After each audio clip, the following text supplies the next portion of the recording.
नमस्कार सम्पूर्ण विद्यार्थी साथीहरूलाई हार्दिक स्वागत गर्न चाहन्छु। आज चाहिँ हाम्रो ज्ञानघर पाठशाला युट्युब च्यानलको अर्को भिडियो श्रृङ्खलामा बेसिक इङ्ग्लिस ग्रामरको सिम्पल प्रेजेन्ट टेन्सको बारेमा चाहिँ आज हामी सिक्नेछौँ। यसमा चाहिँ हामीले सिम्पल प्रेजेन्ट टेन्स के हो, यसको फर्मुला के हो, कस्तो अवस्थामा सिम्पल प्रेजेन्ट टेन्सको प्रयोग गरिन्छ, कसरी सिम्पल प्रेजेन्ट टेन्सलाई चिन्ने सबै कुरा म सिकाउने कोसिस गर्नेछु। यदि तपाईँ हाम्रो ज्ञानघर पाठशाला युट्युब च्यानलमा नयाँ हुनुहुन्छ भने अवश्य पनि हाम्रो च्यानललाई सब्स्क्राइब गर्न नबिर्सिनुहोला साथीहरू। अब ढिलो नगरिकन आजको लेसन्स चाहिँ म सुरु गर्छु। आजको टपिक्स रहेको छ सिम्पल प्रेजेन्ट टेन्स। ओके, ध्यान दिएर सुन्नुहोला। आवश्यक परेको कुराहरू स्क्रिनशट लिनुहोला र नोट कपी सहित बस्नुहोला है त। Okay, what is simple present tense?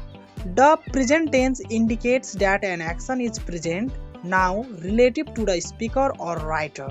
Generally, it is also used to describe actions that are truthful or habitual things which occur in the present, while there is no need to happen necessarily right now. Present tense भनेको के हो त? वर्तमान समयमा अथवा अहिलेको समयमा कुनै पनि स्पिकर अथवा राइटरले अथवा कुनै पनि कर्ताले केही काम गर्छ भने त्यसलाई चाहिँ हामी प्रेजेन्ट टेन्स भन्छौँ। सामान्यतया यसले चाहिँ यो सिम्पल प्रेजेन्ट टेन्सले चाहिँ के गर्छ, वास्तविक र मान्छेको दैनिक आनी बानीका कुराहरूलाई चाहिँ देखाउँछ, बुझाउँछ।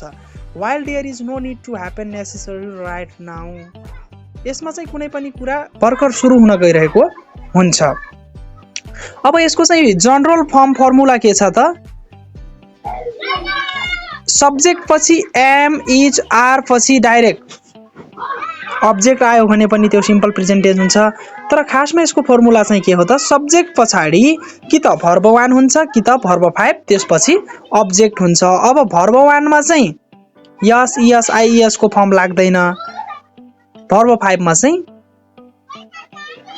यस यस आइएस लाग्छ। त्यो तपाईहरुलाई थाहै छ है त साथीहरु। अब यहाँ चाहिँ के हुन्छ, सब्जेक्ट एउटा हुन्छ तर भर्ब चाहिँ दुईटा छ। भर्ब 1 छान्ने कि भर्ब 5 छान्ने भन्ने कुरा महत्त्वपूर्ण हुन्छ। यदि तपाईको सब्जेक्ट सिंगुलर छ, ही सी इट अथवा सिंगुलर नाउनलाई बुझाउँछ, कुनै पनि नाम एकजनालाई बुझाउने आयो भने तपाईले भर्ब 5 को प्रयोग गर्नु पर्यो, यस यस आइएस लागेको। र तपाईको सब्जेक्ट प्लुरल छ भने जस्तो कि वी यू डे अथवा अल प्लुरल सब्जेक्ट नाउन या प्रोनाउन जेसुकै हुन सक्छ, त्यसको लागि चाहिँ तपाईले भर्ब 1 छान्नु पर्यो, सब्जेक्टको पछाडि भर्ब 1। अनि प्लुरल भयो भने आर छानेर तपाईले अब्जेक्ट छान्न सक्नुहुन्छ। सिंगुलर छ भने इज पछाडि तपाईको अब्जेक्ट हुने भयो। अनि आई सँग चाहिँ भर्ब 1 प्रयोग त हुन्छ तर आई सँग एम को प्रयोग हुन्छ।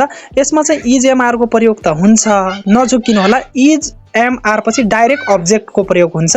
इज एम आर पछि भर्ब 4 छ भने त्यो प्रेजेन्ट कन्टिन्युअस हो। तर इज एम आर पछाडि तपाईको इज एम आर पछाडि अब्जेक्ट छ डाइरेक्ट भने त्यो चाहिँ सिम्पल प्रेजेन्ट टेन्स नै हुन्छ साथीहरु।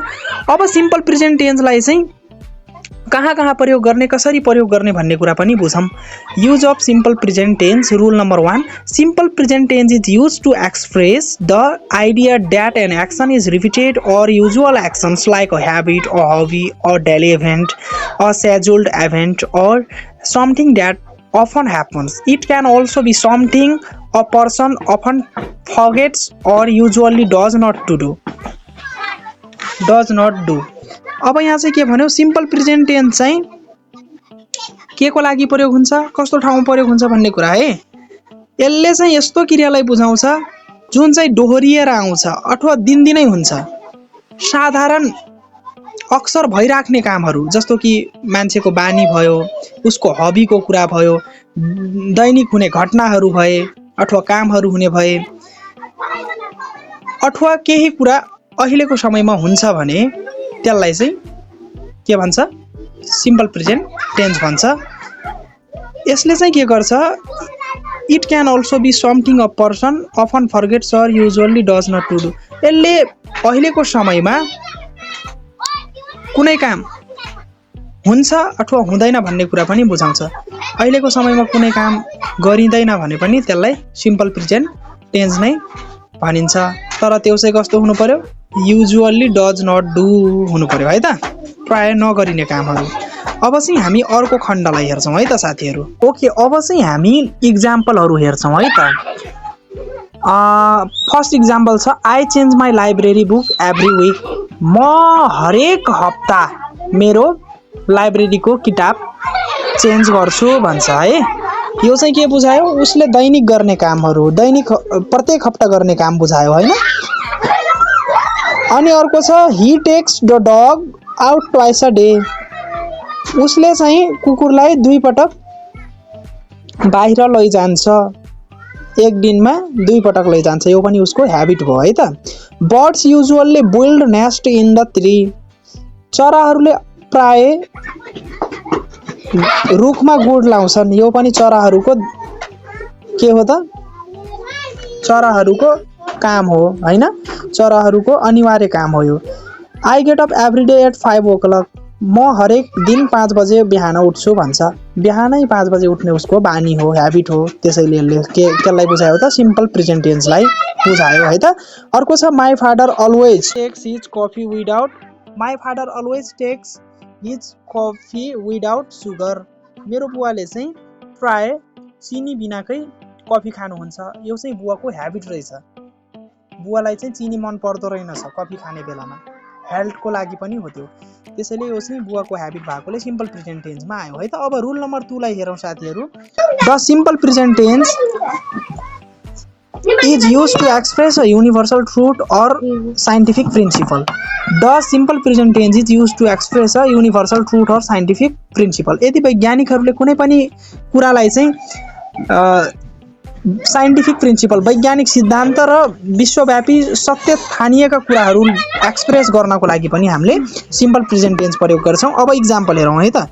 द प्लानेट्स रिभोल्भ अराउन्ड द सन। ग्रहहरूले चाहिँ सूर्यको वरिपरि घुम्छन्, परिक्रमा गर्छन्। यो चाहिँ वैज्ञानिक तथ्य हो कि होइन? हो। त्यसैले यसलाई चाहिँ हामी सिम्पल प्रेजेन्ट टेन्स भन्छौँ है त।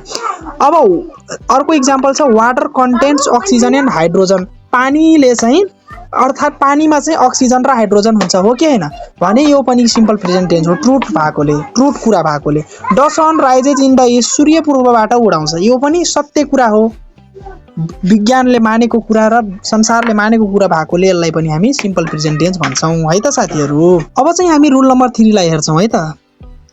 रुल नम्बर 3 ले के भन्छ, the simple present tense is use to talk about scheduled events in the near future, pre planned action. यदि कुनै पनि कार्य गर्नु पूर्व नै त्यसको चाहिँ शेड्युल बनाइएको छ, समय निर्धारण गरिएको छ भने त्यसको लागि पनि हामीले सिम्पल प्रेजेन्ट टेन्सको प्रयोग गर्छौँ, चाहे त्यो भोलि हुने कामको शेड्युल किन नबनाइएको होस्। नियर फ्युचर भनेको छ, जस्तो कि भोलि पर्सि गर्ने कामको लागि हामीले आजै नै प्लान गर्यौँ भने त्यसलाई चाहिँ हामीले सिम्पल प्रेजेन्ट टेन्स मार्फत एक्सप्रेस गर्छौँ। अब इक्जाम्पल हेरौँ। To indicate an arranged programme. कुनै पनि कार्यक्रमको समय निर्धारण गरिसकिएको छ भने त्यसलाई देखाउनलाई हामीले चाहिँ सिम्पल प्रेजेन्ट टेन्स प्रयोग गर्छौँ। To indicate future action definite one. यदि नियर फ्युचरमा, आउँदो समयमा कुनै पनि निश्चित समयमा केही काम गर्नु छ, कुनै क्रिया गर्नु छ, त्यसको टाइम तोकिएको छ, निर्धारण गरिएको छ भने त्यसलाई देखाउनलाई पनि हामीले सिम्पल प्रेजेन्ट टेन्सको प्रयोग गर्छौँ। Our examination begins on next Monday. हाम्रो परीक्षा अर्को सोमबारदेखि सुरु हुन्छ भनेको छ। यो चाहिँ परीक्षा तय भइसकिएको छ, अर्को मन्डेदेखि चाहिँ, आउने सोमबारदेखि चाहिँ परीक्षा हुनेवाला छ भन्ने कुरा तोकिसकिएकोले त्यसलाई चाहिँ हामीले सिम्पल प्रेजेन्ट मार्फत देखायौँ, बिगिन्स प्रयोग गऱ्यौँ, हो कि होइन? अब चाहिँ अर्को कुरा छ साथीहरू, my class teacher retires in may next year. अर्को वर्षको मे महिनामा चाहिँ हाम्रो म्याथ टिचर चाहिँ के रिटायर हुनुहुन्छ भनेर चाहिँ देखाइएको छ, रिटायर्स गरिएको छ। यो पनि आउने वर्षको मे महिनामा म्याथ टिचर चाहिँ रिटायर हुने कुरा गरिएको छ। If you have any confusion you can take on your comment. Okay, अब चाहिँ हामी रुल नम्बर 3 को इक्जाम्पलहरू हेरौँ है त साथीहरू। अब अर्को इक्जाम्पल हेरौँ। द युनिभर्सिटी रिओपन्स इन जुन। विश्वविद्यालय जुनमा पुनः खुल्छ भनेको छ। रिओपन्स चाहिँ भर्ब 5 को रूपमा प्रयोग भएर आएको छ। यो चाहिँ के हो, सिम्पल प्रेजेन्ट टेन्स नै हो है त। सबैमा चाहिँ टाइमलाई चाहिँ के गरिएको छ इन्डिकेट गरिएको छ फ्युचर एक्सन्सलाई चाहिँ इन्डिकेट गरिएको छ है त अब अर्को छ we fly to Canada next month हामी अर्को महिना क्यानाडा जान्छौँ क्यानाडाको लागि चाहिँ उड्छौँ भनेको छ फ्लाइटमा भने यसले पनि नेक्स्ट मन्थको कुरा गर्यो फ्युचर एक्सन भएकोले यो पनि के भयो साथीहरू सिम्पल प्रेजेन्ट टेन्स अब चाहिँ हामी रुल नम्बर 4 लाई हेर्छौँ है त साथीहरू रुल नम्बर 4 ले के भन्छ the simple present tense is used in proverbs and maxims proverbs र म्याक्सिम्स को लागि पनि के को प्रयोग हुन्छ साथीहरू सिम्पल प्रेजेन्ट टेन्स को अब इक्जाम्पलहरु हेरौं Honesty is the best policy. Honesty is the best policy भन्यो प्रोभर्ब्स है अर्को छ time and tide waits for none समयले कसैले पर्खिँदैन बार्किङ डग सेल्डम बिट भुक्ने कुकुर कहिले टोक्दैन यस्तो चाहिँ प्रोभर्ब्स को लागि म्याक्सिम्स को लागि हामीले चाहिँ के को प्रयोग गर्छौं साथीहरु सिम्पल प्रेजेन्ट टेन्स को empty vessels make the greatest sounds slow and steady wins the race सबैमा चाहिँ के भएको छ भर्ब 1 कि त भर्ब 5 प्रयोग भएको छ सब्जेक्ट पछाडी त्यसैले हो सिम्पल प्रेजेन्ट टेन्स हो यसरी चाहिँ हामीले प्रोभर्ब्स र म्याक्सिम्स को लागि के को प्रयोग गर्छौं साथीहरु सिम्पल प्रेजेन्ट टेन्स को बुझ्दै हुनुहुन्छ नि ओके अब चाहिँ हामी रुल नम्बर 5 लाई हेर्छौं साथीहरु the simple present tense can be used to indicate the future with conjunction which shows time. The simple present tense can be used to indicate the future with conjunction which shows time. समयले देखाउने संयोजक conjunctions जुन चाहिँ future टाइमलाई show गर्छ त्यसको लागि पनि हामीले चाहिँ सिम्पल प्रेजेन्ट टेन्स को प्रयोग गर्छौं भनिराछ है त अब इक्जाम्पल हेरौं साथीहरु Wait here till he returns भन्यो है Wait here till he returns अर्को छ play after you finish your work आफ्नो काम गरिसकेपछि खेल्नुस् भनेको छ खेल भनेको छ अब after भो till भो यिनीहरु चाहिँ कन्जक्सन हुन् है त यसले चाहिँ के गरेको छ फ्युचरलाई इन्डिकेट गरेको छ तर यसमा चाहिँ कन्जक्सन पनि आएको छ हो कि हैन अब अर्को इक्जाम्पल हेरौं stay here until she comes उनी नआउँदासम्म तिमी यही बस stay here until she comes उनी आउँदासम्म तिमी यही बस भनेको छ यो अन्टिल चाहिँ के हो कन्जक्सन हो अनि समयलाई बुझाएको छ है यो कन्जक्सन चाहिँ समयलाई देखाएको छ समयलाई इन्डिकेट गरेको छ फ्युचर टाइमलाई अब चाहिँ हामी रुल नम्बर 6 मा जान्छौं साथीहरु the simple present tense is to be used in imperative sentence आज्ञार्थक वाक्यको लागि कसैलाई चाहिँ हामीले आज्ञा दियौं अर्डर दियौं कुनै काम अरायौं गर्न लगायौं भने त्यस्तो सेन्टेन्सको लागि पनि हामीले चाहिँ के को प्रयोग गर्छौं सिम्पल प्रेजेन्ट को प्रयोग गर्छौं राइट नीटली सफासँग लेख्नुहोस् भन्यो है वर्क हार्ड कडा परिश्रम गर यो चाहिँ आज्ञा दिइरहेको छ आदेश दिइरहेको छ अर्डर दिइरहेको छ है त अर्को छ do well in the next time अर्को पटक राम्रो गर डोन्ट स्मोक हियर यहाँ स्मोक नगर धूम्रपान नगर भनेर के गर्यो त कमान्ड गर्यो हैन आदेश दियो अब रुल नम्बर 7 लाई हेरौं साथीहरु The simple present tense is used to narrate the past events in a dramatic way. Simple present tense is used to narrate the past events. यसले चाहिँ पुरानो घटनालाई चाहिँ न्यारेट गर्छ कुन वेमा ड्रामेटिक वे नाटकीय पारामा कुनै पनि बितेको घटनालाई चाहिँ न्यारेट गर्नको लागि पनि सिम्पल प्रेजेन्ट टेन्स को प्रयोग हुन्छ Now King Edward leads his army and attacks Alexander भन्यो है अब यो घटना त पुरानो हो हैन पास्ट इभेन्ट्स हो तर यहाँ चाहिँ केमा नाटकको कुरा नाटकको जस्तै बताउँदाखेरि चाहिँ यहाँ चाहिँ के भएको छ सिम्पल प्रेजेन्ट को प्रयोग गरिएको छ now king Edwards leads his army and attacks Alexander अब राजा एडवर्डले चाहिँ आफ्नो आर्मी आफ्नो आर्मीको नेतृत्व गर्छन् र एलेक्जेन्डरलाई आक्रमण गर्छन् भन्ने कुरा भनेको छ। यसमा चाहिँ घटना पुरानो हो र चाहिँ नाटकीय पारामा नाटकको कुरा भएकोले नाटकको कुरा जस्तै यहाँ चाहिँ वर्णन एक्सप्रेस गरिएकोले चाहिँ सिम्पल प्रेजेन्ट टेन्सको प्रयोग गरिएको हो है त साथीहरू। ओके, हामी रुल नम्बर 7 मा छौँ। अब अर्को इक्जाम्पल हेरौँ रुल नम्बर 7 को। Our soldier rush forward and fire at Pakistan army. अब यहाँ पनि के भएको छ, यो रस भगवानको रूपमा प्रयोग भयो। घटना चाहिँ पुरानो देखाएको छ तर नाटकीय पारामा भनिएकोले चाहिँ सिम्पल प्रेजेन्ट टेन्सको प्रयोग गरिएको छ है त साथीहरू।